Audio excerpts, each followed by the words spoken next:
Here we go. closest we can, as unbiasedly as we can. So Braden and I are always under scrutiny as far as testing theology. This is going to be great. I want to make it very clear, like a good Berean, guys, and this is just in general with life, guys, you should always be outside your comfort zone in the sense of like, let's say I grew up Catholic or I grew up Muslim. Okay, just because you grew up that way and it's familiar, is that the truth though? And I feel it was, I don't know for Braden's case, but I really didn't grow up Christian. I was agnostic my whole life. So I actually first went to Islam, believe it or not. I began to study that. I then came to Christianity. I was works-based. I dabbled with Catholicism, a bunch of things, and we're constantly testing. So I just want you guys to know that. But even with a lot of Protestant, I was works-based. You guys hear that? Especially Pentecostalism, you'd be surprised. I want to talk about the works-based thing. I would say 80% of Christianity is works-based, and this is what's very deceptive. 80% of Christianity is works-based, he says.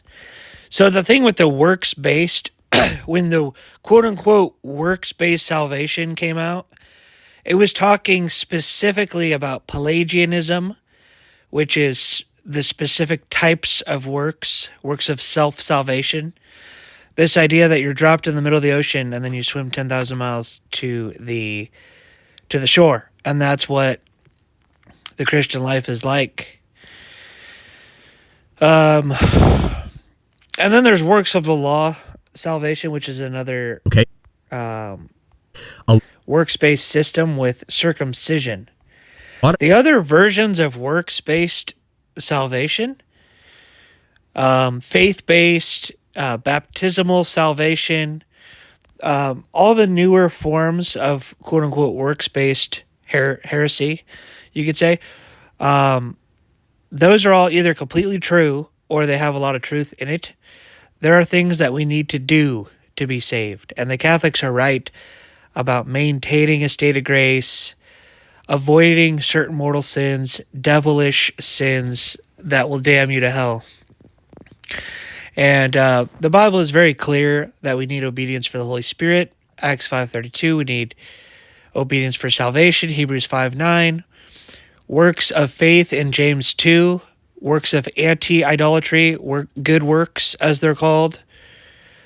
Thank you for the thumbs up. Looks like I'm watching basketball videos. That's convicting. The basketball videos, if there was a button I could press to get them off my feed, there is, right? You could do not interested. I don't know. I made a joke about Bronny, poor Bronny. He's shooting, I think, 9%. A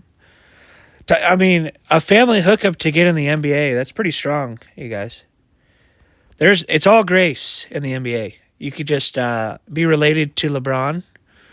If you're his son, you can get in the NBA. He's a 6'3" guard who can't shoot in a league where the 7'4" guys can.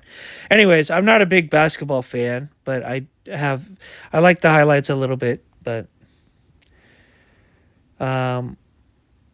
sports is not a sin for everyone. It can be an idol for a lot of people, though. So you got to watch out a little bit, I would say. Now, with Catholicism or the religion, that's more obvious. These guys are very passionate. They're very entertaining. They don't really know anything about anything. So cut these guys a break. These guys are not from the core of hell. But I'm probably going to disagree with most of what they say, which is why this is going to be a great video. And hopefully multiple parts. It's like, and if you guys don't agree with me, you can read the catechism. It says verbatim, if you do not get water baptized, you're going to hell. Yeah. And that's true. And there's a reason why they think that. And I don't know why you're exalting yourself and the weaker forms of Protestantism over the Catholic Church in that area. Water baptism is necessary for salvation. John 3:3-5 is very clear on that, unless your name is Honorato Diamenti. Mark 16:16 is incredibly clear. Abide in the Word has a great video there. Acts is all of Acts, you got to get water baptized to be saved. And then there's another verse that's 1 Peter 3:21, I think. I recently convinced a theologian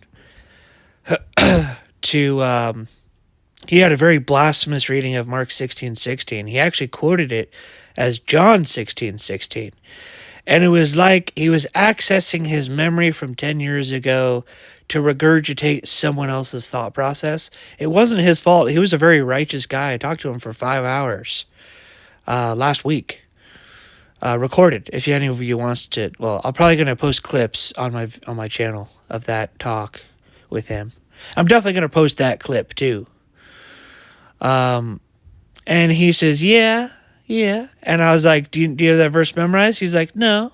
And then I told him, it says, baptism now saves you. And he says, yeah, well, I could be wrong about stuff. And he's like 65 years old. Now, obviously, baptism is not mandatory for our salvation in an absolute sense. The Catholic Church doesn't believe that. The Catholic Church does not believe that baptism is mandatory. Capital M. Capital absolutely. No one believes that. Maybe 5 or 10,000 people believe that in the entire world.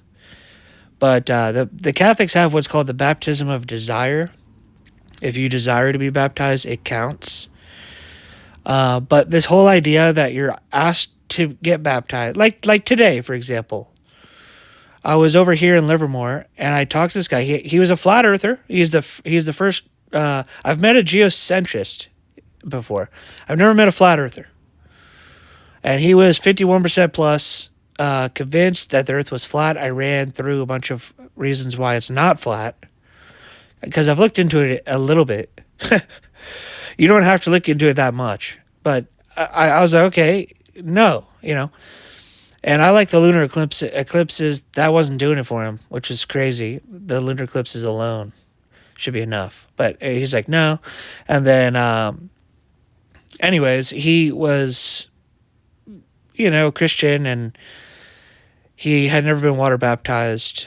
And I was just talking to him about it. There's a lake over here. I've baptized 2 people already.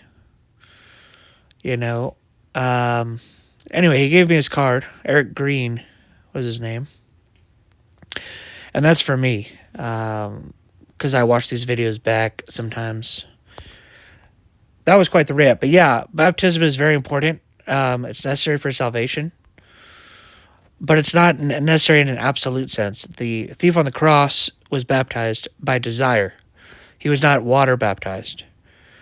But I would say as a general rule, if you deny baptism, you're going to hell. If you don't get baptized, you're probably going to hell. If you get the baptism of desire, it's probably going to count.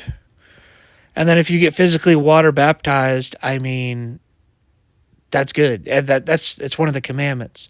So if you call baptism works, then yes, we're saved by works. That's a work of faith.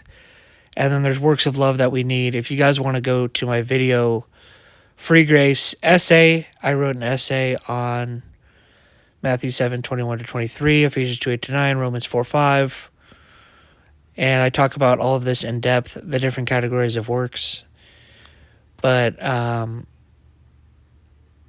if this guy might just be misunderstanding the Catholic Church. He might think that the Catholic Church thinks it's absolutely necessary. But it is necessary. So make sure you guys get baptized. This is the end of part 1.